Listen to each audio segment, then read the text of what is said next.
Welcome to Cartoonist Kayfabe. My name is Ed Piskor. I'm Jim Rugg. We invite you guys to like, follow, subscribe to our YouTube channel. Jimmy and I are going to be doing some traveling in October. Columbus, Ohio, CXC, October 6th through 9th. Baltimore Comic-Con, the 28th through the 30th of October. And on October 22nd, Jimmy's going to be at the Jacksonville Public Library. These are our comics. Jimmy's going to have Hulk Grand Design at the end of the year. Red Room Trigger Warnings is going to be coming out in September 2022. Get them while they're hot. And today we're going to be talking about Grant Morrison, KLAUS Janson's Gothic storyline, 5 issues from Batman Legends of the Dark Knight. The conceit of the Legends of the Dark Knight series is that this gave creative teams an opportunity to do one-and-done stories. It might be over a course of consecutive issues, but you get to make your statement on the Batman character, sans continuity, sans being a part of the overall Bat universe. You get to do your own thing, man. And hot off the heels of Arkham Asylum, Grant Morrison take another bite of that apple, this time with KLAUS Janson. So you got 2 premier kind of Batman creators. KLAUS Janson doing the finishes and inks on Dark Knight Returns, of course. And Grant Morrison, like I said, that Arkham Asylum joint. This is a series of comics that people have been asking for a while, and I've had them pulled for probably 2 years in the wake of our Arkham Asylum video. Why not dust these off? Haven't read them since I acquired them in 1992 or something. It was fun to take a look at, and I think up to this point, I think this is probably the first batch of like the most consecutive issues of something that KLAUS Janson did. I can't think of another series or anything where he did 5 or more issues up to this point. He did when Punisher's ongoing series launched. I think he did the first 5 of that. Okay. So, Jimmy, thoughts? Yeah, it's funny to look back at Grant Morrison's early career and see kind of straightforward superheroes coming out of Grant Morrison. I think so much of Grant Morrison I think of as Vertigo. Yeah. And some of those themes are here. We're going to get into magic, supernatural elements for Batman, but it's a pretty straightforward superhero. It should be the expectation for a Batman comic to be like sort of this caliber. If this is an exception to the rule, and I say that because so many people have been asking for us to do this video, if this is an exception to the rule, like that is pretty sad. Like guys are going to have to freaking work harder on these Batman comics of current day because it's passable, it's good, have no big problem with it, but it's not moving the needle in any way. What I do think is cool though is that you think about these characters, and everybody tries to add their little bit of putty on the storyline, So this is like a little Grant Morrison piece, and sometimes that material sticks, sometimes it doesn't. I have no idea if any of this stuff stuck, but you see what they do, man. Like they're putting their little stamp on the shit. I want to call attention to Steve Buccellato, the colorist, because I do think the art in this series is exceptional. Oh, yeah. And there are several times when I'm looking at it thinking, Janson must be coloring this, because the color is good too. Like it's really nice art. That's what I take away from reading this week. Absolutely. Yeah. And I do wonder if KLAUS provided any kind of color guides. We mentioned Buccellato's name before on some previous works. I think he might have even done the digital color treatment on that Batman Spawn, maybe that's where we recognize his name. Yeah, that might be right. But this would have been his audition, though. That would be a couple years later after this. Absolutely. But using the classic palette, and this would be like the Baxter paper type palette, where you have access to more colors. You get to see what guys like Kevin Nolan already did with those colors, and real sweet treatment with the material. And Janson, I don't know if he's experimenting. I mentioned the Punisher, so if you go back and look at the Punisher stuff, it looks really different than this. It feels like he's doing more pen work, maybe. It's a little scratchier, this line work. Sometimes it looks fast, but not bad. Right. That's not a criticism, but more of just, it's a little different for Janson. Maybe some Sienkiewicz influence on display or something. I like the art a lot. Yeah. Every now and then you get these big, sprawling Gotham panels, and what KLAUS Janson will do with that, it's comic book backgrounds. This guy is not really referencing, a Manhattan cityscape. He's had a lot of kayfabe, and it's so geometric and comic booky is the best way to put it. Right. It's extreme perspectives Yes. that you're getting, and it fully works for me. You know, like these backgrounds, he's selling you on, you know, the inside of a dilapidated, abandoned warehouse. Yeah, it's fun. It almost reminds me of the Will Eisner when he's like, you know, you put a Victorian lamp on the corner and it's almost like stage dressing. It's like put a couple of these metal trusses up on the ceiling and you've got a warehouse. Very basic in a lot of ways, but again, does not hurt the reading at all to me. Maybe even aids it because like you're rolling through this stuff. You're not doing a lot of what am I looking at here. It's like that's enough cues to know we're in a warehouse and we're torturing some guy. Really solid storytelling throughout, man. Never confused for a second throughout this entire thing. We don't have Comics Code Authority. It's a direct market book, so you get to put a guy on fire after he's been doused with gasoline, and as long as you're not like overly gratuitous, DC will let that go in there. You have the entrance and the exit of our main villain of this issue. One thing I was thinking about with this comic was it's the British guys who allow there to be magic in Gotham. Like the American writers, the villainy comes about by mutations and, you know, chemical burns. Yeah, science gone wrong. Totally. But it's the Brits that allow for, you know, the occult and magic to creep in. When you present it that way, I like that. I like the idea that you could have both in the world. Yeah. Because you don't see it that often. Usually it's one belief system or the other. Right. Here's a great example of the Buccioletto color when we have this, is it a flashback? What is it? Turns out to be a dream sequence. KLAUS JANSON in his era of artists, Walt Simonson, Miller, these guys, they paid attention to lighting like Big this. time. And reading this comic, it's something that like I sort of made note of. I gotta pay attention to this kind of thing because I could pull out panels from Chaykin using this kind of lighting, Walt Simonson using this kind of lighting, like all those guys of that era. It was an important thing. It's beautiful, and it's not just like rays of light. Like you can even see the attention to lighting on this guy's face. And I remember seeing artists would have like one face and maybe like 9 or 10 times with different lighting applied to it, underlighting, you know, backlighting, all these different things. I think it speaks to Janson's background as an inker because that was so important to inking. Yeah. You know, that's how you would do volume back then, and so you really see it again and again throughout this series. Disturbing image, I would say. Yeah, a little messed up, splatter, a lot of stuff going on there. And I see things of like what we would see in Frank Miller going into Sin City. I mean, if you had told me this was an early Sin City panel, I'd be like, yeah, I could see that. Absolutely, man.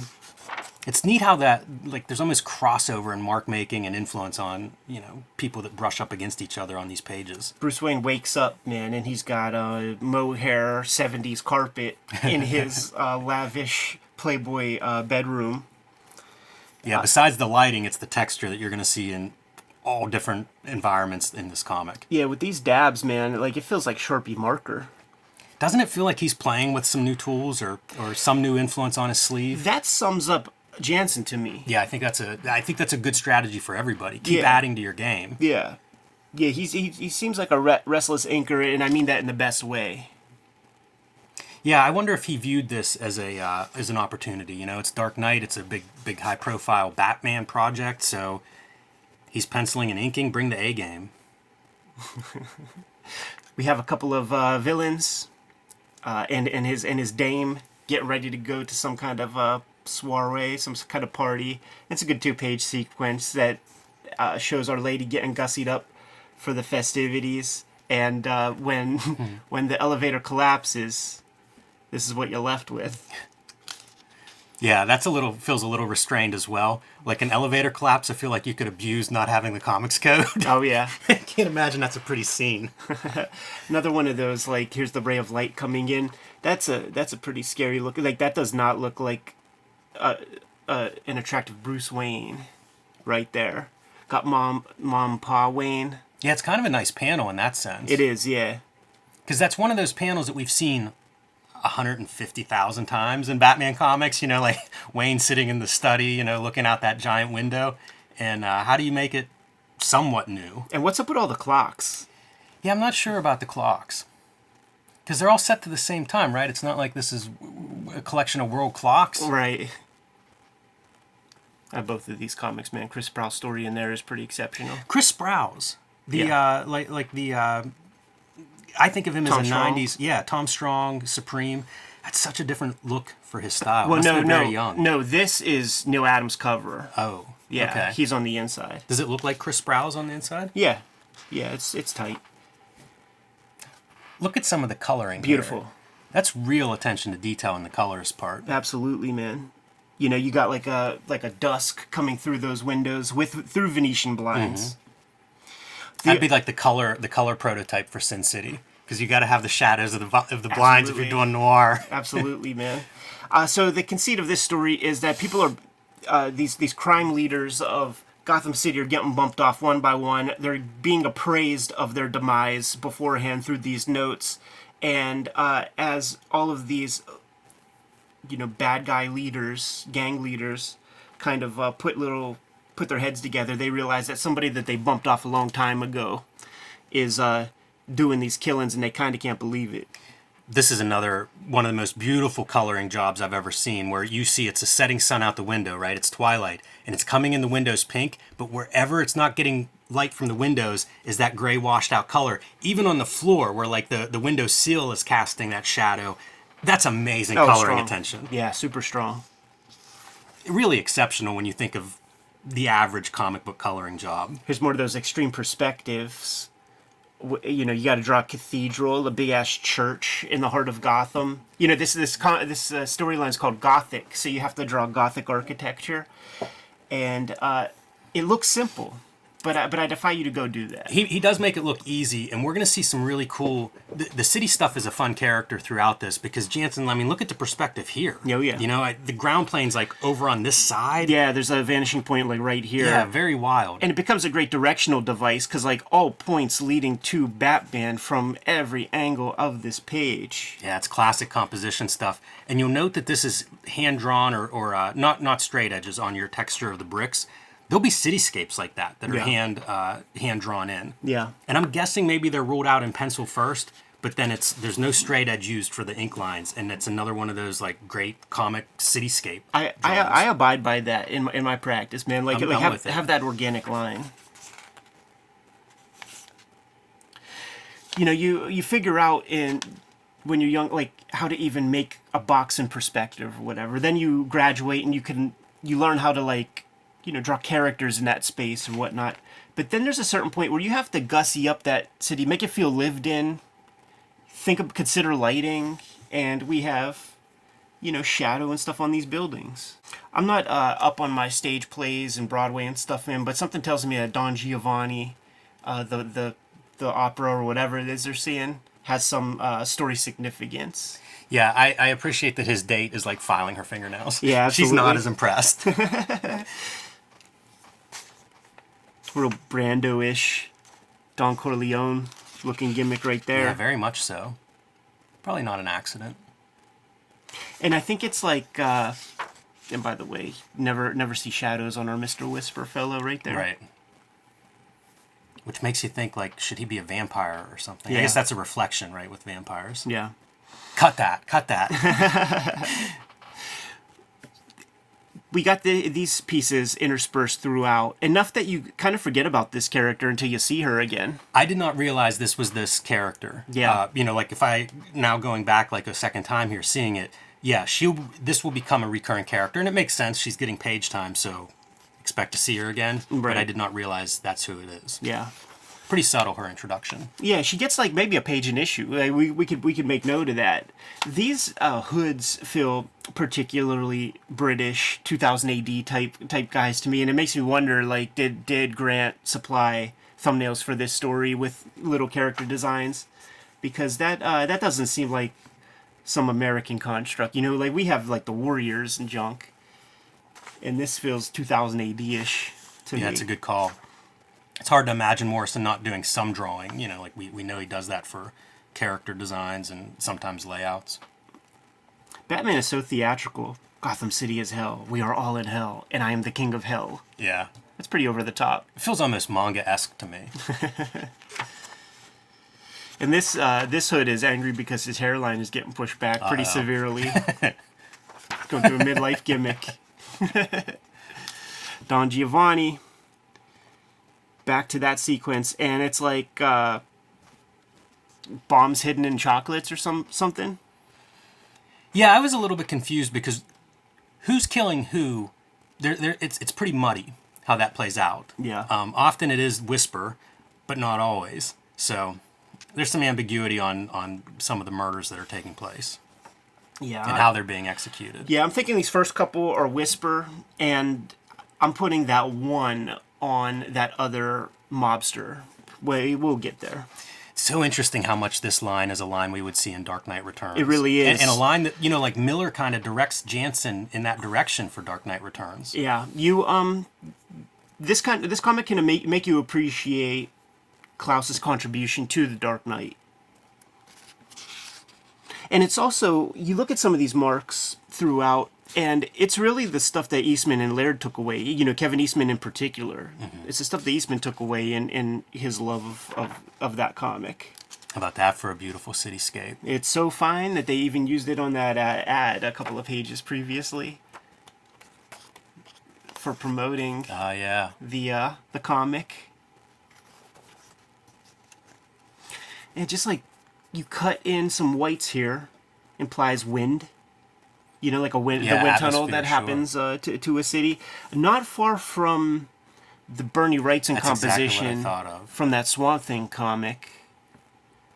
Just that polluted, thick, soupy sky. The inverted bat signal. Because what we're getting earlier, some of the mob guys, they got together. They realized that Whisper's out to get them. And they're going to try to solicit the help of Batman, which we will see. How about that, boy? That's quite an ad. He's getting a lot of coverage in these comics, by the way. We're going to see. That's not the last ad we'll see. Big push on that. Didn't think it worked out the way they planned. No, man. Dude, he's going to be on Arsenio crying, in a week or two after that movie comes out. Destroyed his whole career crying on Arsenio like that. Big macho fucking Dice Man. So Batman shows up, answers the call, and is not happy. Dude, it's like when the Hells Angels catch a guy wearing a patch that they didn't earn, or the Stolen Valor cats. He's like, you fucking put up this bat signal ever again, I'm gonna break all of your bones. Yeah, he has no patience for them whatsoever. And that feels very on point for Batman. Yeah. Here's another one of those sequences that feels a little, you take the color away. You could imagine Frank Miller drew that. I think you could find panels in Sin City that look almost identical. Yeah. Yeah, that overlap visually is wild to me. And why not? I mean, I guess, you think of their background on Daredevil too. How couldn't you be influenced by each other? Yeah. Like two powerful visionaries. It'd be hard to walk away without taking some lessons. And there's a little bit of that organic cityscape that I'm talking about. And we'll see more of it. Really like those clouds are pretty wild. It's almost like it's out of register or printed twice or something. Yeah. I don't think it is, but it's an interesting look. It is crazy. It's like, is that a broken brush or something? Because I don't know. The lines match up. Yeah, it could be something like that. Some kind of tool that he's playing with and figures this is a chance to fool with it. Some of these are my favorite little background pieces where you just get like over a rooftop a little thin bit of a slice of Gotham City and those buildings. And what do you put in a little tiny bit of detail? It's an interesting thing to think about too, because it's counterintuitive. Because there's so much ink work being done. But you do it at this level, and this is negative space. Mm-hmm. Yeah. Like that is negative space, but it is not white. That's a hard thing to if you looked at the original art, that would be like a gray. Exactly. Almost like you might do a screen tone there. And there is screen tone, by the way. Screen tone's used liberally throughout this. Yeah, that's Klaus. That's a hallmark of Klaus to me. Another cool little color treatment, man, where you have all these kind of muted, grayish, cool colors, and then when you sort of hit the climactic piece, that this guy that all the bad dudes bumped off 20 years prior, he's back, and you sell that a little bit theatrically with the color.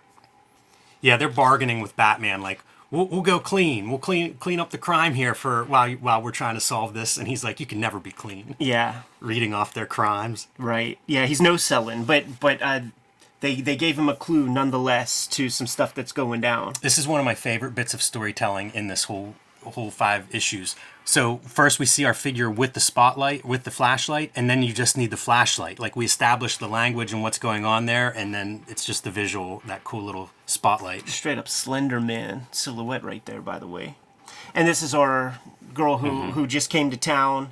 And she's got something behind those eyes, man, because when she came to town in that previous issue, the pimps and stuff that were kind of chicken hawking, they backed off on her once she stared into their eyeballs. Yeah, in hindsight, knowing how this story unfolds, that's a great detail. Yeah. Yeah, they met their better at that train station.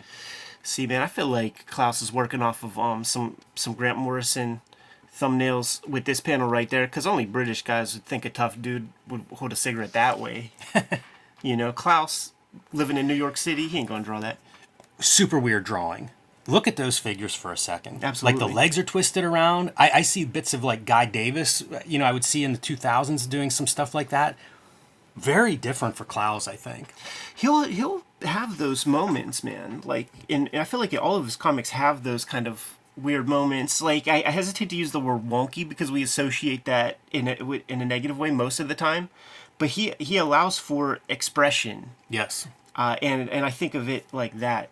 There's a lot of cartoon on this page. Yeah. You know, look at the expression on this face, and then he's doing this dream sequence, and that really does look like a little kid in a giant costume. It does. That ship is kind of strange the way it's drawn. Yeah. It's half church, half ship, and then the water is texture that I haven't seen applied to water before. Yeah. Great stuff all around. If you're like an inking student, you could just study this page. Even the rock, like the carved into the stone cement look. You say that, man, and then I think about some of like James Heron was a student of Klaus's, and is a Boy, does student that make sense. that Klaus trumpets. So James took some lessons. Yeah. Keeping up with the language, you know, like it was Errol Morris who said that style is coming up with a set of rules and following them slavishly. Through issue 1, Buccioletto established the dream color as being these yellow grayish hues, and that is carried throughout. Yeah, it's going to be a substantial part of this story is the backstory that Bruce Wayne was part of this school. And it's funny to see like the adult, you know, the Batman in these dream sequences going back through that school. No doubt using the split hair brush for the rain, you know, the water from the fountain. Yeah. You see a fair amount of dry brush as well in some of these shadows. Yeah. And there's some interesting texture there. Mm-hmm. Yeah, it makes me wonder, like, what's going on in Janson's life professionally, because, like, he's really kind of going in a lot of directions here, really going for it. Either feeling good or auditioning or something. I don't know what it is, but it's a pretty nice display of his work. Here's another palette. This is a Total Recall palette. This is not a dream sequence. These are events that have transpired, and it gets its own color treatment. And I don't have the language to describe these colors. Yeah, that would be... I'd be curious about that, too. Anytime there's a really standout coloring job in, like, a Marvel DC from 80s, 90s, anytime, I think it's significant, and I'd be curious what the colorist is thinking and how they're putting the palettes together. Yeah, one piece that is abundantly clear is allowing the use of white as color, which I feel like on this Baxter paper with this color process was established by Kevin Nolan is the first guy I could think of who really put that to the test. We did some videos, man, the Batman and the Outsiders annual, I think it was, that had that treatment. I enjoy whenever you have like a white sky with a white word balloon like that. It's such a understated treatment. Yeah. It reminds me bits of Batman Year One. And I don't know if it's the recolor version that I'm thinking of, but for some reason, like some of the way white is used and some of that palette reminds me of it. So here's our Mr. Whisper. This is our villain of the issue, who becomes a headmaster at some boys' school. And young Bruce Wayne, he's in trouble, so discipline must be invoked upon him. Bends over the big desk. We see that little bit of ginger minge in the basket. And while he's getting spanked, we see is that a severed head, a scalp or something? Yeah. In that trash bin. They call them your formative years for a reason, right? And like, we were introduced to, like, I don't know, McFarlane Hulks and shit when we were kids. But imagine, while getting corporal punishment inflicted upon you, you see a fucking head in a bucket. That might be more profound than your parents getting shot at a Zorro movie. Or compounded by, you know, getting corporal punishment invoked upon you while seeing a severed head in there, plus your parents getting offed in an alleyway after seeing the Tyrone Power frickin' Zorro flick. you have no choice but to put on black leather Right. and take punishment night after night after night. Right, yeah. It is very sexual where the guy's like bend over and he's like, I bent over.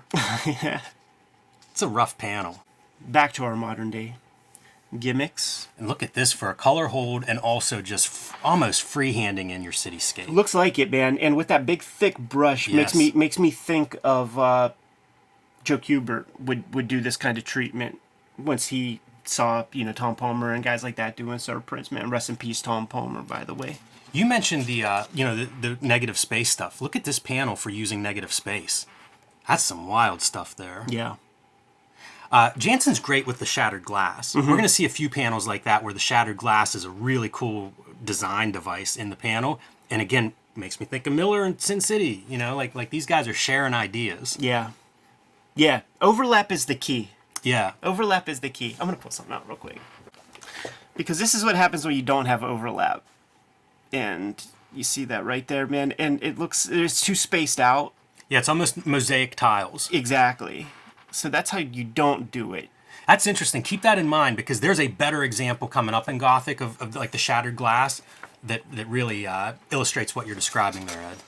And here it is. Yeah. Like some of these shards, you get that directional device. I think last issue we saw some of the light beams in front of the church that were creating all the directional devices to Batman. And I feel like a lot of these glass shards are doing a similar effect. Creates great depth.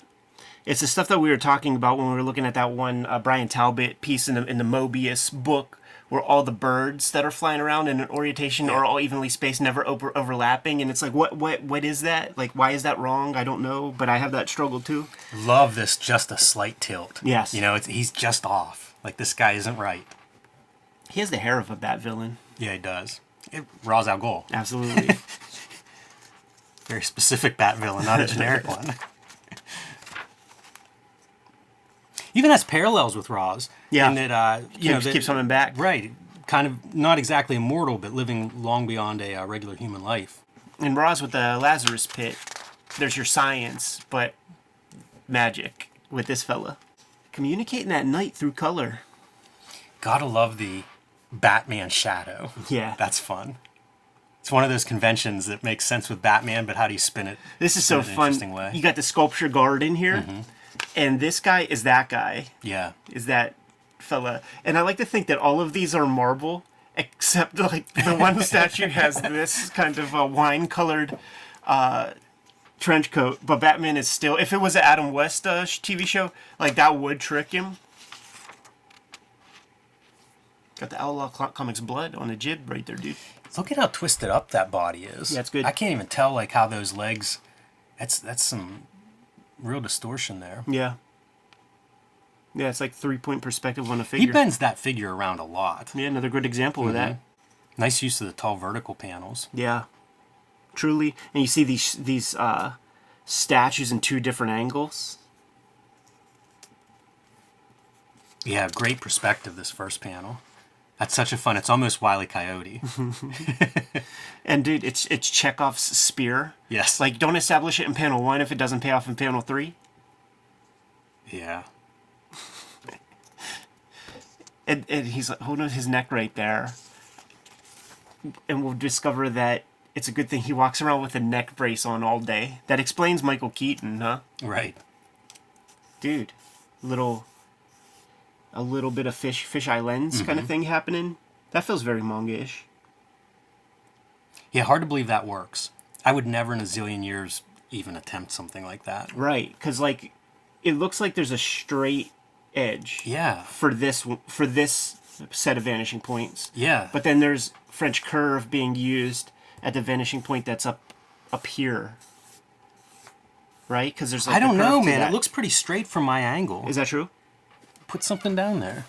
I mean, that's a straight line there. Yeah, I guess so. I guess it's when you put the It's when you put the vanishing points like super close, it can create that kind of crazy distortion. really bold. I have no idea. I'd be curious again, like where do you come up with that? Is that just from doing thousands of pages and random ideas that show up in the background and you just store them away until you have a chance to try it? Yeah. Oh yeah, this is sick as fuck, dude. This is when you know you're not playing with with a regular fella because this dude gets knocked off the terrace. He hits ground. Right. No mistake about it. He says, ow. Yeah, that's Halloween. That's Michael Myers laying there. He's not going to be there when Batman gets down to ground level. Yeah. And the damage is done. These two gangsters are they're poisoned by this wine bottle, which is the tip off of that's not what that guy did. Right. Somebody else is doing some murder. And somehow, because he is the Dark Knight detective, he's like, yo, I know you. A lot of cancer, like heart disease ads and shit in these issues. I love the ads whenever we look at these comics. There's such a time. This was everything to me, man. The lead up to this, the promo to this, we bought it all. Like, me and my bro, we still have two fucking... Like, I have my Dick Tracy sheets. He has his Dick Tracy sheets. All the figures. I had little models. I think that's an underappreciated or undervalued movie. It's great, man. Like, the colors. Like, so good. I wish that these Marvel movies would just embrace the comic book part of it. Yes. But when you do see the movie and you see all the cool villains that you have the toys for get killed in the first 30 seconds, that is a little heartbreaking. It would have been nice to see the Brow a little bit more, maybe, and Little Face Finney. Wonder if that's a makeup budget casualty. Right. It always surprises me when we see Batman in the cave wearing full costume. Right. I feel like I'd be sitting there in just the trunks. You know, this is the part where doing the Al Bundy. Bruce Wayne is the costume. This is who he is. Right. What was I thinking? Yeah.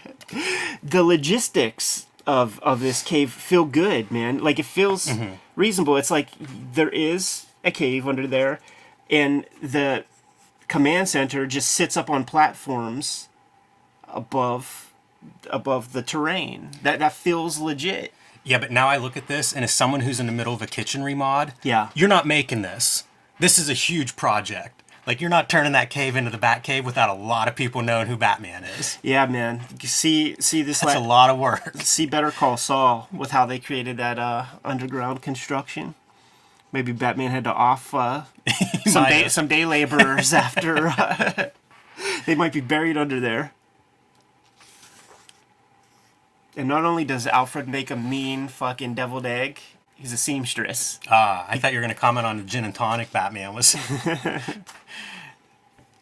So Bruce Wayne puts together, this is from his past, somebody he encountered as a kid. He's going to go visit this school. Yeah, and it's a school that he lasted 2 seconds at, man. They gave him the corporal punishment that they give all kids.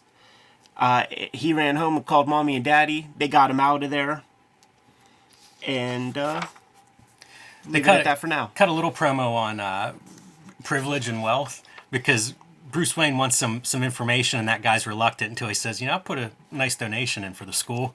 Comes back a couple minutes later with exactly what he asked for. Right. The way the world works, right? That's true. More of those cool color combinations. I'm very pleased with the color throughout. Yeah, very much so. Plays the tape, and our Dark Knight detective is hearing some things, man. Lake Des is something that comes up, and you know that's important because it's in bold. Props to the letter for giving us some clues. So, parts of this, it really does feel like that Adam West TV show. And also tenuous. Yes. I feel like a detective trying to solve the bold italic clues. Yeah, man. So, because it's mentioned, and because his father's on some of the recordings, which he wasn't expecting, Bruce Wayne's taking a trip. And he's taking this little gimmick across the damn ocean. Yeah, I'd like to know the range on that thing. Yeah. He's going to Europe in that. And I love that, like, he just had a tarp on these propellers and Right. stuff. And he could take it down himself. It's comics, baby.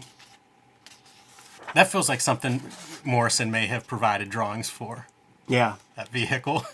Yeah, I mean, this looks straight out of the Silver Age, man. Walt Simonson comes to mind with that kind of thing. There were a couple of figures in this story that reminded me of Simonson. Mm-hmm. And it makes sense. Those guys feel like peers, Janson and Simonson. Yeah. Heck, they might have both been at SVA, overlapping. Man, what faculty that would be to learn comics under. Good pedigree. Super good pedigree, man. Got your heavies. You know, trying to squeak some information out to... I see commando callbacks here. Sully, remember when I said I'd kill you last? I lied. And it's a good move, man. Hey, man, your shoe's untied. And somehow they could tell that Batman is leaving town on that little gyro. He calls it a Bat Gyro, too. It's not Jet. Yeah, what else would you It's call not Concorde. It's not 757. That's the slow plane to Europe there. This is our page for our still kind of unknown heroine. Yeah. Man, I don't know if that's even the right term for her. And that is Mr. Whisper, right? Yes. We can tell by that hair. The clock again. Yeah. Now, the clock is ticking on this dude's life, as we find out. But... And a big event at the church. Like, there Right. are tie-ins to time, but it doesn't feel like time is... I don't know. I never feel the time crunch, even though we have clocks everywhere. Yeah. Uncle Klaus has to pull out a new set of reference now that we went to across the pond. Got to draw these stone mason, you know, cathedrals and such. Yeah, slightly different color palette as well. I love the pose on this guy reading right here, dude. That hunched ass back. Look at how abstract that head is. Oh yeah. Talking with the old monks, try to get some intel, and this is where we get our goth ass story, dude. And once again, still using this is the flashback palette, same palette as young Bruce Wayne. And this is your supernatural magic religion kind of meditation here, where a group of these monks break off, and their idea is to be as sinful as possible is how you ultimately reap the benefit of God's forgiveness. Yeah. And so it's just depravity is what we're being described, and not shown a lot of it, although some implication here is this young nun who looks familiar. That's the origin of Freddy Krueger, by the way. Yeah. Being tortured and ultimately set on fire. That upside down cross. Yeah. Very important. Sodom and Gomorrah across the pond, yo. And this is during the Black Plague. Mm-hmm. So it's kind of like that thing of that all religions have to figure out some way around where, man, everybody's dying, but they didn't deserve that. So they figured out a way to mitigate that. And this guy had secret plans that created a situation where he gets to live 300 years to the day while the rest of his brethren are catching that virus. Sells his soul to the devil. Yeah. So dude, this is Batman versus Faust. Yeah. What an egotistical fuck, huh? Gotta put something on your ship. Yeah, man. And I mean, it's biblical, right? Like, this is big floods in the old country. Yeah, I like the idea of tying in that supernatural magic religion. All kind of makes it works pretty well here. Mm-hmm. And of course, you turn the page, you get to modern day color palette, and the old monk is like, "Oh yeah, that's all just folklore, man. No truth to it." But Batman thinks otherwise. He saw some things. He saw a dude fucking do a half gainer off a 60-story building and get up and say, "Ow." Yeah, that's not normal. These textures, dude. Sponges, maybe? Could be. Yeah, why not? You know, these thick brushes. Look at how wonderful that screen tone for the atmosphere is. So you have little bits that overlap or a different screen tone, putting white media on top. Yeah. And then reflecting that in your water. Amazing. It is. It's really extraordinary. Amazing. That's just as an illustration, just beautiful. Expensive page to construct. There's even zips in the sort of dark side of the castle. And Batman's going underwater to explore. And I mention that because we're going to see a breathing device again later in the story. Chekhov's so it's almost breathing device. It is. You know, you're setting the stuff up. He's not going to pull that out of nowhere in the future. And, you know, the fish cutting against the black, creating that depth. Yes. Put something in the foreground. So simple. But easy to forego. Easy to not think about. You know, we compliment the coloring. Very simple in a lot of these places. You know, one or two colors, blue and like an aqua color. Some of the best coloring is that way. You got to pick the right stuff. You know, like something like this, dude. All cool colors with a focal point of that yellow. Like, it's storytelling through color. Yeah, it could almost be black and white work too. You're really flattering your line artist. I have a couple of these. Well, I have one or two of these Ms. Tree quarterlies, and it makes me think, like, what kind of deal was Max Allan Collins and Terry Beatty able to cut with DC Comics? Now, I don't think we saw Ms. Tree comics after the DC Quarterly, so like maybe shit got fucked up. But this comic had 2-3 publishers prior to this. Yeah, and they were able to cut a deal. Very curious, very good. I like Max Allan Collins. He was my Batman writer, like when I started collecting Batman comics. Wrote Dick Tracy for a while, right? The newspaper Dick Tracy? Yeah, and May still. May still, but he took it over right after Chester Gould. You think, like, before Sin City makes popular crime comics again in America, this is the dude who's doing crime comics. It's true. And again, look how great the yellow, when you do use it sparingly, now you've got a tool, you got a weapon in your color palette. Yeah, dude, he sees the flying nun. This is great. Love that color hold. Really cool use of color hold. And it looks like that's drawn with just some big blunt instrument quickly. Absolutely. And it's his reflection. Amazing.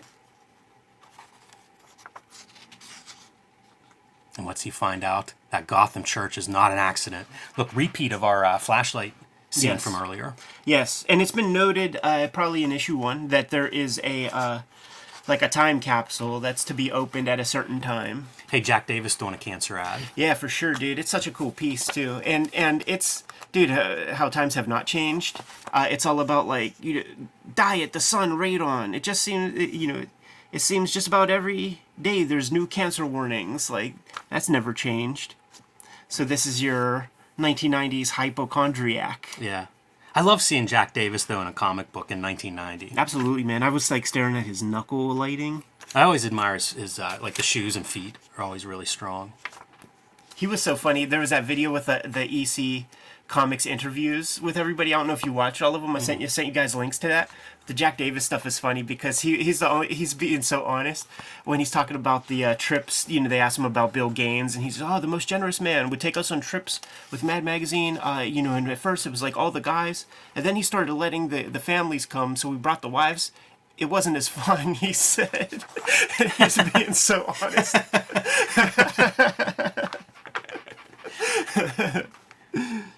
Hooper, when we have a composition that's like Hopper. Always wonder, like, who's figuring that out? Is that Grant Morrison? Is that Janson? Is that some just great alchemy that comes out of comics once in a while? Yeah. What was that painting called? Night Owls or something? Nighthawks. Nighthawks, that's it. Yeah. Some severe color thanks to this hotel light. So opportunity to use these great magentas. Yeah. Boy, they look good on that paper. I mean, how saturated. It's such a hot color. Yeah. Looks good on Batman, part of that silhouette on a Batman. Totally. You're almost drawing in line to do that. Right. Batman's back in town. That's what that whole scene establishes. He went away for a while. Now he's back. Morgenstern is one of the villains that was kind of screwing up the case a little bit because there's some deaths that transpired that weren't necessarily due to Mr. Whisper. Yeah, opportunity. Back to that flashback palette. I feel like it's more grayish here. Yeah, very gray. Than it was before. Very gray, but just enough saturation in the transition from the guy telling the story. Great panel. This is a page that I would like to own. With just that sort of fade in and all the textures that are used right here. Yeah, there's some wild stuff. Like this figure, what a interesting bit of cartooning. I love this hand. That's almost Kurtzman-like. Yeah, not far from like Marty Feldman from Young Frankenstein right there. To go from that spread to this, very dramatic visuals. Yeah, and I'm starting to sense a little bit of deadline wear and tear. On this page going forward. Don't hate it though. It's a very crude looking Batman. Works for me. And kayfabe musculature. Yeah. Works for me also. He does that line on the muscles and it creates like a taut. It does. Very like he's straining it. Yeah, he's like a spring waiting to explode. Good with hands too. A little exposition about cathedrals. And once again, one more flashback sequence with Dad. This is young Bruce Wayne after getting his corporal punishment invoked upon him. Good old Thomas Wayne comes, gives a dressing down to the headmaster. It's implied like that the dad was quiet on the way out. Might have saw that same head or another head in that wastebasket. Could be. I see this and I think, wow, that color palette really helps with the flashback. But if you remove the color, you've got full bleeds and black gutters. You know, like it still works in black and white. Yeah. Very clearly. It's the old rule. Gotta work in black and white first. Yeah, that rule is gone nowadays. In the mainstream.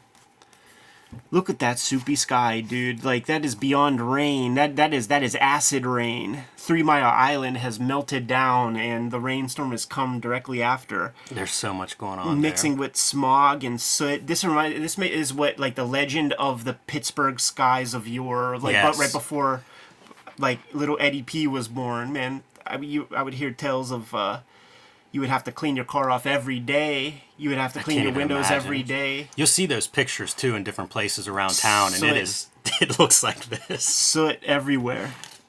Eric Larson did a Dragon comic early on, where Dragon comes to Pittsburgh, and that was the Pittsburgh that he drew. That's funny as shit, man. Tough to draw. Really nice. You think that's a reference? I do. Because Klaus is a crusty bunkers dude. And Neil Adams taught, like, don't ever be shy or ashamed to straight up trace a photo of something and save yourself some fucking time. We saw some deadline crunch pages before, but it's the master that realizes, like, you know, this photo that you took, all one value. So, you know, you create some foreground by silhouetting, you know, the girders or whatever these are, the beams that are closest to you to frame the sort of exterior, you know, like cutting your little Batman. Like, it's a masterfully done illustration. We could give that, whatever photo this was taken from, give it to any 15 cartoonists. It's going to look different from all of them. To varying degrees, from a piece of art that looks like a drawn illustration to a traced fucking... And also, mission accomplished if you look at it and go, is this made up? Right. At that point, it really doesn't matter. With a cast like this, how could this movie ever have failed? Ed O'Neill, speaking of Al Bundy.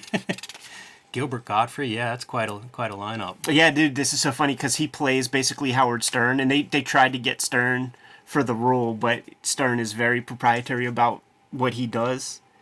So they got Gilbert to be the Howard Stern of the flick.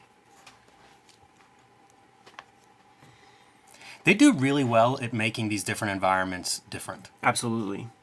Through line art and color. Yeah, like we haven't seen this space before. No. And these lines, dude. Adventurous, man. Trevor Von Eden would do this. Simonson, certainly, we called him out earlier. But it's just these indicators. Yeah, and so many diagonals. Yeah. Like it's just like, you know, not a lot happening, but it creates a sense of movement. Yeah. Those bodies are hung up pretty well. And now, you know, this is the climax, dude. Batman solved the crime. He knows who the guy is. But now we just have confrontation. And this is issue 4. When Tom and I did Man Without Fear, another 5-issue miniseries, Tom made a great point of, like, if you have, like, an odd number like that, like, it's like, wrap it up in 4, like, get your guys to meet by the end of issue 4 so that you could have the schmoz by issue 5. And we learn a little bit. There's one more twist, and that's that Whisper's got plans to release the plague. Yeah. Yeah, he's bottled it up. Part of the time capsule gimmick. It's like Batman solved the crime of who's been killing those mafia guys, but now there's one more piece that he's got to contend with. Yes. You would think this Whisper guy would have read some pop culture in the past 300 years of his existence, because he sets our Batman up on a Rube Goldberg demise and explains his whole gimmick, which if you just, you know, read enough The Shadow or The Spider or something, or any comic book ever, you know, like I feel like this is something everybody would make fun of, you know, like the Tick and stuff at some point, because it's like, this is ridiculous, monologuing, right? Yeah, you know, Stan Lee stuff. Like you have to imagine, like with Grant Morrison doing it, is conscious. Like, he's doing it on purpose. Yeah, and I think he plays it off as Whisper recognizes Bruce Wayne. He's like, oh, I liked you as a student. So it's almost like they're conversing a bit. And who knows, maybe Whisper is also... Who else could he talk to in the last 300 years? But it still felt a little out of place. And then especially the Rube Goldberg device that we're going to see unfold. Yeah, it's a lot of exposition here. Pretty awkward. Yes. Turns out that... Love this drawing. So good, man. Looking through that test tube or whatever that liquid is. It's so fun. Little Bruce Wayne was supposed to be one of the innocents that got his head chopped off by Mr. Whisper because he liked him, and was deprived of that when little Bruce Wayne bounced. He reveals that Thomas Wayne saw something, and it was just fortuitous. Like, he isn't the guy who sent Joe Chill out into the alley, but he's definitely thankful that your dad's dead. Yeah. We got a bad guy on our hands, Jimmy. We do. And if you're not sure, the lighting on his face will make it very clear. Yes, straight from the Universal Horror Pictures. This was my era, by the way, man. The Pete Milligan, Alan Grant, Jim Aparo, Brayfogle. You wouldn't get Detective Comics all the time in the grocery store. You always get a Batman. Batman was one of the few DC Comics I'd buy off the newsstand in that era. And I love Brayfogle. I'm surprised we haven't looked at Brayfogle in depth yet, but I feel like it's coming. I feel like he's the Detective Comics guy. Okay. Like, it was pretty much Aparo throughout the 80s on Batman. Not only is this, like, kind of hard to understand why this is what's happening. Yeah. Like, it doesn't make sense to me that Whisper's doing this. Right. But also, like, this is some of the more confusing storytelling in Janson's art. These 9-panel grids, like, they switch perspectives. It's almost where the angles kind of bite you a little bit because each composition's kind of interesting on its own, but we're shifting so much. Like, I can't tell what's supposed to be happening, what's causing something. The cool thing about the Rube Goldberg Sunday cartoons is that he created the machine, and in one illustration, you see how it worked. Yeah, I'd like to see the one illustration, the diagram of the setup. Right. And I do think there's a part of it, it's like, this is all the Batmans from history in one story. Like, because you have your Ra's al Ghul, you have Klaus to just give you the implications of Dark Knight Returns. This is Adam West shit, because it's complete Deus Ex stuff, because there's not one storytelling moment where you see him he just is out of it. Like, there's no suspense or tension. Like, he's just out of it. Yeah, and as far as I can tell, he just pulls so hard on the rope that it breaks. Exactly. Like so it's it's Adam West shit. Yeah, pick a lock, untie the knot, do something like that. Yeah. It's an odd sequence. It felt very out of place reading this. More of that Pittsburgh sky. But yeah, that is gross looking, man. And there's like a drag that they're doing with something, man. Like putting down white media and just dragging some kind of rake. Yeah, there's splatter for some of the black. I assume there's a razor blade in there scratching something. Yeah, it's building. And here's our schizophrenic little nun lady who just keeps talking about Ring Around the Rosies or something. Yeah.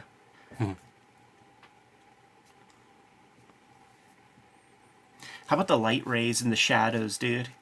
When Batman enters, and that's a chunky Batman. Even his torso, like, those are some marks that I haven't seen in this run. That's a wild looking Batman. Yeah, I like the way the cape is a little furled. Yeah, it looks mean. Yes. Yeah, this is your grudge match. This is the steel cage match that's been building. Loser's leaving town on this one. Our girl is still singing Ring Around the Roses. Right. And Klaus is still playing with lighting. He's telling that goofy broad, you stay right there. I don't totally understand the light bit either. Like, what's happening here? Something's going to be unlocked based on this light. Yeah. And I didn't totally follow that. Yeah, there's parts that fall apart. Like, presumably it's this plague stuff. It is, yeah. I just didn't understand how they link. No. Running towards his little vat of gimmicks. Here's our Chekhov's breathing apparatus, which, bat shark repellent, maybe another Adam West kind of. Yeah. When Morrison does his Batman, the Batman run, they reference all the Batmans. So Something that was on Morrison's mind from the beginning, probably, with Batman. And you see it with those kinds of references. I started reading those Alan Moore Supremes, and issue 1 is Supreme, like, meeting all of these other Supremes, and it's, you know, you stitch on Superman to it, because that's what it is. You know, it's his Superman comic. And so it's modern day Supreme meeting 70s grim and gritty, like, Mort Weisinger type Supremes with a big head or like a lion face and stuff like this. Very meta. This is that thing, dude, where it's beyond Jason Voorhees. Right. Like, we dropped the guy off a 60-story joint. We're gonna get him run over by like 2 trains. By the way, one of the best like that feels like a train that would just destroy anything. Absolutely, man. Also, shades of Krigstein. No doubt. When you have that speeding train, you can't help but think like that's what you got to reference. Like, how is a speeding train best handled in comics? You got 2 places to look, man. You got Will Eisner and you got Krigstein. And Whisper gets hit by that train like a champ, pops up quicker than Wolverine would. Yes. There's one moment, this right here, but they don't quite sell it. Like, where I thought, like, his bones are just so broken. Like, I thought that arm was bent around the back. Yeah, that would have been cool. Like, you know, he's just fucking twisted up and his shit got stitched together. But it's not. It's just like one of those like, kind of wonky pieces. Batman, not as fortunate, gets a little karate chop to the wrist. And he's got a bum wing now.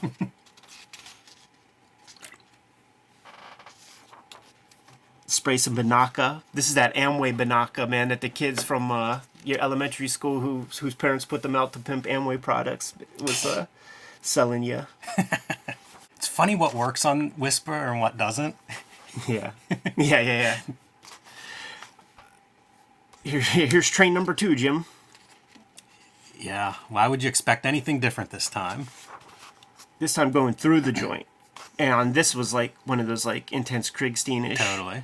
kind of pieces. I was worried for Batman whenever he's diving under the train. Man, if that cape got hooked on something. Totally, man. That neck brace isn't going to help you out there. And isn't there that little, like, I guess it's a subway, so it doesn't have that little cow pusher or whatever that thing's called? Yeah. Here's the other funny thing with the clocks. Like 2 issues ago, I mentioned, you know, the clocks, I don't have a sense of what... I know time's an issue, but I don't have a sense of, like, it's closing in. This is the same time that was on that clock 2 issues ago, but it must have been, like, I don't know, 2 days before this. It just doesn't totally add up to me. Right. And is it a Watchmen reference? Like, what's to be taken from this? I get it that he's on a time limit. Yeah. But, I don't know. Spawn, I think, does a better version of, like, you know, time's running out. Shall we reassess our Grant Morrison Spawn comics? Maybe. See what he learned from the time stamp. So here's our nun. Jimmy. She's the devil. Yeah. That's She's what coming I to thought. collect the soul. The deal that Whisper made 300 years ago, his time is up, and she is here to collect on it. I kind of like her as the devil. Tried to deceive the devil. So she's taking that last day off. So now he's Dorian Gray. And the clock strikes midnight. You're done. Which also feels a little Deus Ex, by the way. I like this package comes, and Alfred goes through some sort of protocol to be like, oh yeah, this is safe. Hands it to him, and it's a human heart. Poor Alfred, man. What couldn't you get by Alfred on this? Like, what's considered contraband? Human organs are cool. It's all right. He's like the poison taster for Bruce Wayne, and he's long in the tooth. Like, look at that posture, and he's got a service. This guy bring him out eggs Benedict on his terrace in the morning. I mostly enjoyed Alfred, though. He makes a lot of snide comments in this series. Yeah, that's Alfred. That's the character. How about that figure right there, dude? Pretty nuts. That devil, she's a kinky chick, dude. Not only is she singing Ring Around the Rosies at inopportune times, but she's cutting dudes' hearts out. Yeah, Batman flies his gyro back across the Atlantic to throw that heart into the drink. And when you see these kind of things, man, you could imagine that heart starting to stitch itself back together, just in case one of these modern day fellas want to do a Mr. Whisper story. There it was, dude.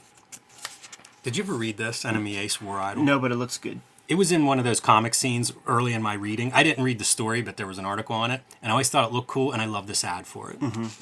A lot of large heart readers of comics back in these days, man. I did a comic for American Heart Association last year. Yeah? It's weird. They're still kind of, it's so weird how all these organizations connect, and you see two comic references in one episode of Kayfabe to American Heart Association. You know what's funny is I didn't quite remember or realize. Like, I'm looking at this. It's like America's Top Secret Weapon, Charlie Sheen. You see this. And I'm like, this doesn't even look funny. And then I realized that Hot Shots is the funny movie. Like, they're trying to play this for serious. I dated this girl in high school whose dad was a Navy SEAL and loved this movie. Yeah. This was like his favorite movie, especially the part in the beginning where Charlie Sheen jumps off the bridge, like out of the back of the Jeep. Yeah. That's cool, man. So maybe some accuracy there. I don't know. I had an old ass uncle who was a Buds dude. Wow. Pre Navy SEALs, man. Frogman, demolitions guy. Super cool. Shouts to Uncle Bob. Good to go, Jimmy? Yes. Kayfabers, like, follow, subscribe to the YouTube channel. Hit the bell. We'll notify you when new vids are available. What's out there, Jimmy? Hulk Grand Design, the collected book. Pre-order it now wherever you buy books, your local comic shop, online, wherever you get books. Order it now. Oversized Treasury Edition, fluorescent green cover. You are going to want this under your Christmas tree this year. And join me on patreon.com/JimRugg, where you can see a lot more of my comics. Red Room Trigger Warnings trade paperback hitting stores in September 2022. Thank you guys so much for supporting the first Red Room trade paperback. The second one, the art has increased at a sort of macro level. There's a lot of extra material in there. I can't wait for you guys to see it, and I hope you support the project in the same way that you did the prior one. You can read future Red Room comics at my Patreon today. I'm serializing stuff that's not going to see paper printing until 2023. $3 to get you the archive there. Nearly or maybe 300 pages worth of stuff is up there right now. New strips every Tuesday. What else do we have out there, Jimmy? Subscribe to the Cartoonist Kayfabe newsletter at the links below this video. You can also find Cartoonist Kayfabe t-shirts and merchandise at the links below this video. It's another great way to support that Cartoonist Kayfabe channel. Give them those marching orders, Jimmy. We'll be on our way. Read more comics.